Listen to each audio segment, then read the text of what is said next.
आज करूँगा, कल करूँगा, ऐसे करते करते कई दिन, महीने और साल निकलते जा रहे हैं। फिर भी आप हाथ पे हाथ धरे बैठे हो। कुछ करना तो चाह रहे हो मगर हो नहीं पा रहा है। क्यों दोस्त, तेरी कहानी भी कुछ ऐसी ही है ना। तेरे सपने तो बड़े बड़े हैं, तुझमें उन्हें पूरा करने की चाहत भी है, पूरा कर भी सकते हो, मगर मोबाइल, लड़की और सोशल मीडिया जैसे डिस्ट्रैक्शंस तुम्हारी आंखों पर धूल झोंक रहे हैं और तुम और तुम्हारे सपनों के बीच दीवार बन के खड़े हो रहे हैं। अगर तुम्हें इस दीवार को पार करके सपनों की उड़ान भरनी है तो इस वीडियो को बगैर एक सेकंड भी स्किप किए पूरा देखना, क्योंकि इस वीडियो में तुम्हें कुछ ऐसा पता चलने वाला है जिससे तुम्हारी कई महीनों से चलती आ रही समस्या मात्र 21 दिनों में ही समाप्त हो जाएगी और तुम सभी को पीछे छोड़कर अपना सपना पूरा करने की दौड़ में आगे निकल जाओगे।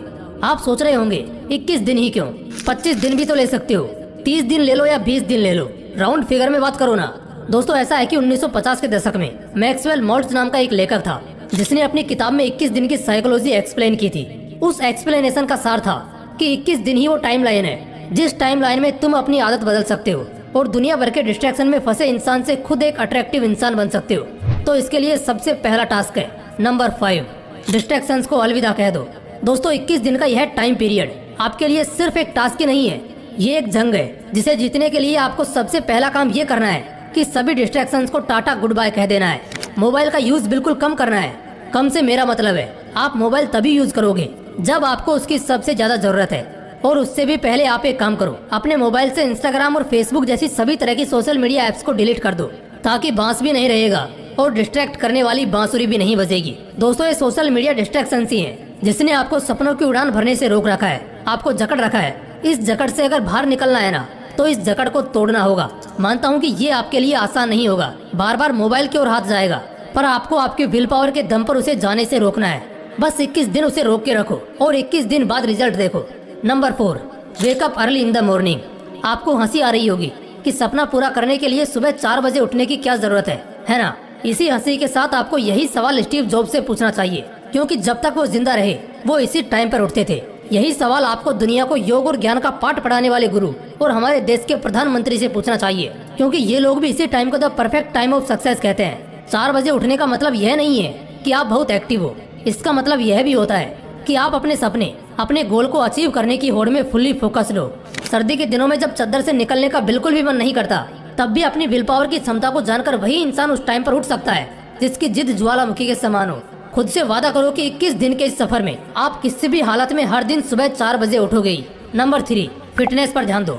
आपको एक किस्सा बताता हूँ। एक इंसान था, उसका बचपन से एक सपना था कि एक दिन वो एक ऐसा मुकाम हासिल करेगा जहाँ उसे बैठे बैठे सब मिलेगा। वो फुल ऐसो आराम की जिंदगी जिएगा। वो अपने गोल को अचीव करने के प्रति फुल्ली डेडिकेटेड था। उसका डेडिकेशन लेवल इतना हाई था कि ना तो वो ठीक से सोता और ना ही ठीक से खाता था। उसने अपना सपना पूरा करने के लिए कोई भी कसर नहीं छोड़ी थी। वो सोचता था कि गोल अचीव करने के बाद तो यह सब करना ही है। अपने इसी डेडिकेशन, अपनी इसी खून पसीना एक कर देने वाली मेहनत के दम पर उसने वो मुकाम हासिल भी कर लिया। अब उसके पास वो सब कुछ था जिसे पाने के उसने सपने देखे थे।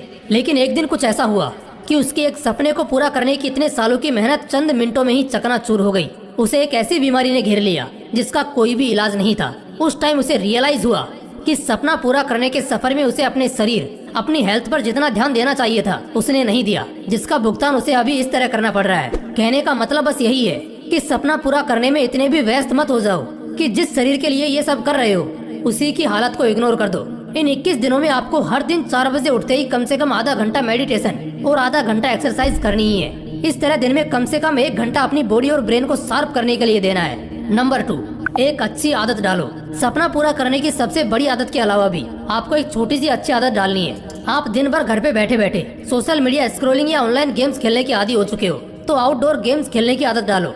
दिन भर रील्स देखने की, कॉमिक बुक्स पढ़ने की आदत है, तो 21 दिन के इस सफर में आप रोज कम से कम 1 घंटा एक ऐसी बुक पढ़ोगे जिसका आपकी प्रोडक्टिविटी पर पॉजिटिव इम्पैक्ट पड़ेगा। कोई नई स्किल सीखो। ऐसी आदत डालने से न केवल आपको कुछ नया सीखने को मिलेगा, बल्कि इसका आपकी थिंकिंग पावर पर भी एक पॉजिटिव इम्पैक्ट पड़ेगा। ये आदतें आपको दिन भर एनर्जेटिक रहने में मदद करेंगी। 21 दिन बिना किसी एक्सक्यूजेस के आपको ये डेली करना है। Number 1, self control. अपने गोल को अचीव करने के लिए कितना ही प्रयास कर लो, साम दाम दंड भेद सभी का उपयोग कर लो, लेकिन जब तक आप अपने आप को कंट्रोल नहीं कर पाओगे तब तक आपके लिए कुछ भी अचीव करना ऑलमोस्ट इम्पॉसिबल है। एक तरफ आप कुछ प्रोडक्टिव करना चाह रहे हो और दूसरी ओर सोशल मीडिया स्क्रॉल करने पर आपका बिल्कुल भी कंट्रोल नहीं है, तो कैसे आप काम कर पाओगे और कैसे अपना गोल अचीव कर पाओगे? अपनी लगाम अपने हाथ में रखना सीखो। मोबाइल जैसे डिस्ट्रैक्शन के हाथ में अगर आपकी लगाम होगी तो वो आपको ऐसे दौड़ाएगा कि आप चाहकर भी कुछ नहीं कर पाओगे। इन 21 दिनों में उन सभी चीजों से दूरी बना लो जो आपका कंट्रोल अपने हाथों में लेने का प्रयास करती हैं। देखो, 21 दिन में आदत डालने की साइकोलॉजी को दुनिया के ज्यादातर साइकोलॉजिस्ट इनकार करते हैं। इसे प्रूव करने के लिए उन लोगों ने कई स्टडीज भी कंडक्ट की जिनका रिजल्ट आश्चर्यजनक था। स्टडीज में पाया गया कि एक आदत डालने या बिगाड़ने के लिए कम से कम 60 दिन लगते हैं। लेकिन आप ये सब सुनकर डिमोटिवेट मत हो जाना दोस्तों। आप अगर चाहो तो अपनी आदत 21 दिन में क्या 10 दिन के अंदर बदल सकते हो। जरूरत है तो बस अपनी विल पावर बढ़ाने की, और ये तभी हो पाएगा जब आपका सपना बड़ा होगा और उस सपने को पूरा करने की चाहत भी। दोस्तों, अगर वीडियो अच्छा लगा तो इसे लाइक करना और अपने दोस्तों के साथ जरूर शेयर करना। बाकी अगर आपने अभी तक इस चैनल को सब्सक्राइब नहीं किया है तो इसे अभी सब्सक्राइब करके बेल आइकन जरूर दबा लेना, ताकि ऐसे ही पावरफुल मोटिवेशनल वीडियोस आपको मिलते रहें। बाकी मिलते हैं अगले वीडियो में। जय हिंद, जय श्री कृष्णा।